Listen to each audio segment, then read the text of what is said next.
What's up, guys? I'm Adam. I'm the owner of Vintique Motors, and welcome to our YouTube channel. Tonight, I want to talk about this 1985 Tritan A2 Domino's pizza delivery car here off to my right.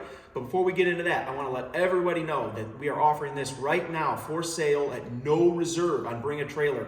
It's our 227th listing. We've been selling on Bring a Trailer for 8 years. December's our 8th anniversary. So we got a long history of great cars offered on BAT. So if you need a shipping quote, got any questions, please reach out via the contact seller button. I believe the auction ends tomorrow, so you got about 15 or so hours to do so. Really cool piece. So secondly, if you're not a member of our channel, please subscribe. We are always looking to add to our subscriber base. We got so many cool cars that we've shown in the past. Check out some of our old videos and keep an eye on our channel for anything that we have new coming. So without further ado, let's get into the car. Like I mentioned, this is an 85 Tritan A2. So being a Domino's pizza delivery car in its livery, there were 10 of these built by Tritan Industries. So I'll start from the beginning a little bit on the history of the cars. I'm sure many of you out there have no idea what this is. So back in the 60s, a father-son duo, one was an aeronautical engineer, James Amick, and his son Doug, developed a three-wheeled, high-winged car for fuel efficiency and really strong aerodynamics, low drag coefficient. So they dubbed their first prototype the Windmobile and revealed it in 1969. So fast forward a little bit into the 70s, they continued development of the car. This time, the second prototype was named the Aero 135. So it was a bit more powerful, had a bit more development done to it. Actually, Car and Driver reviewed it in 1982, where it had a staggering 0 to 60 mile an hour time of 63.2 seconds. So it wasn't really built for top-end speed. It was built for fuel efficiency. It was claimed to achieve around 70 miles per gallon at the time, and it had a top speed of around 65 miles an hour, utilizing a Tecumseh 14 horsepower tractor engine. Fast forward a few more years to 1984, and the Amicks developed the A2. Now, there's a little bit of Easter egg in the name there.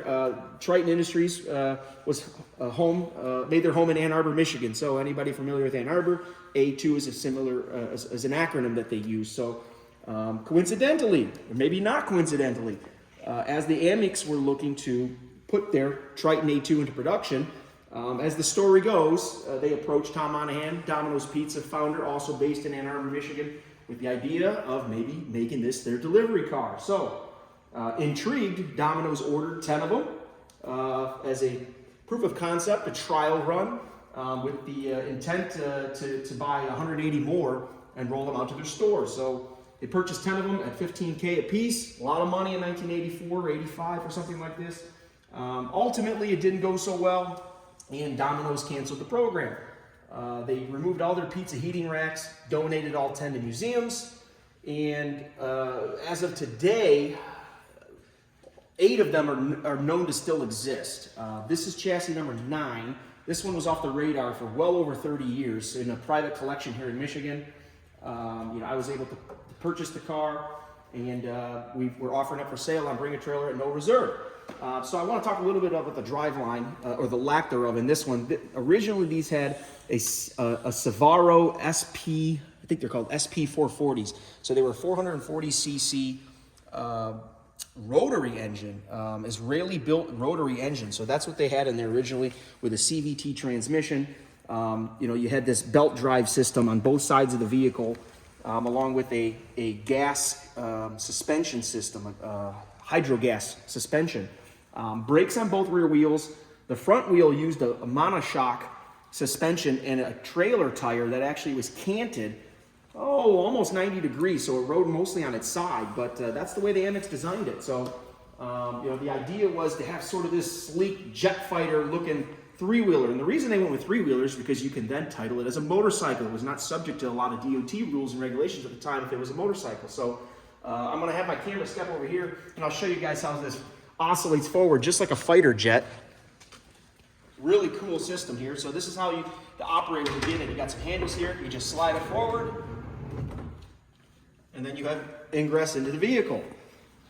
We'll let you guys get a really good look at the interior. Now this one has been sitting for quite a long time. It's not the best of condition, but It's largely original. Like I said, this is chassis number 9 of 10 built, and it's one of 8 that are still known to exist. Current odometer reading is 1,623 miles. Really not sure when the last time it moved under its own power. Could have been the late 80s.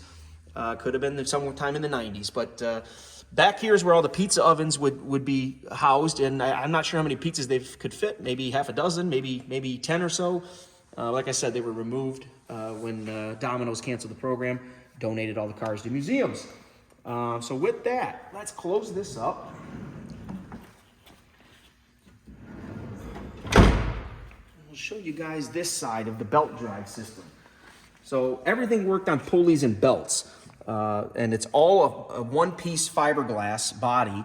You know, they use Goodyear tires on the back here, and typically, you know, when people find these cars, they're missing the original engine. So I believe only 2 of the cars still have the original motors. I've understood that one owner has successfully put a Predator engine in here, but it required modifying the back end here. So, you know, they had to make do with that motor to repower their vehicle. So, you know, what to do with this one? You know, could be great for a Domino's franchisee to use as a landmark for their store. There's been talk about maybe repowering it with EV technology. You know, so there's quite a bit of interesting things you can do with this vehicle.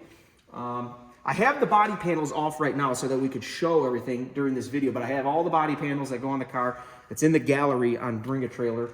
We also have some original parts that come with it, one of which is another original rear windshield for the vehicle. So that's pretty cool that we have that stuff. We also have some of the original manuals for the engine with all sorts of interesting technical specs and performance data on the engines. We also have a report that was done by the gentleman, gosh, I forget his name at the moment, but it was a government military contractor. They did a full, I think it was 18-page report on this vehicle. So all of that paperwork and publishing is included with the car. I've come to understand that none of the other cars have that documentation. So very, very unique opportunity to not only buy one of the cars, but also all the rare and desirable documentation that comes with them. So with that, we're gonna, like I said, sell the car and Bring a Trailer. Ends tomorrow. So if you have any interest in this really, really cool piece of automotive history, Domino's history, food history, 80s history, you know, it's a pretty cool pop culture piece. So if you have any questions, reach out via the contact seller button, let us know, and please just subscribe to our channel. You know, we can only do this stuff because we have people that view our products, and we sell them on Bring a Trailer. So we're very thankful for everybody who purchases from us and subscribes to our channel. So with that, good luck bidding, everybody.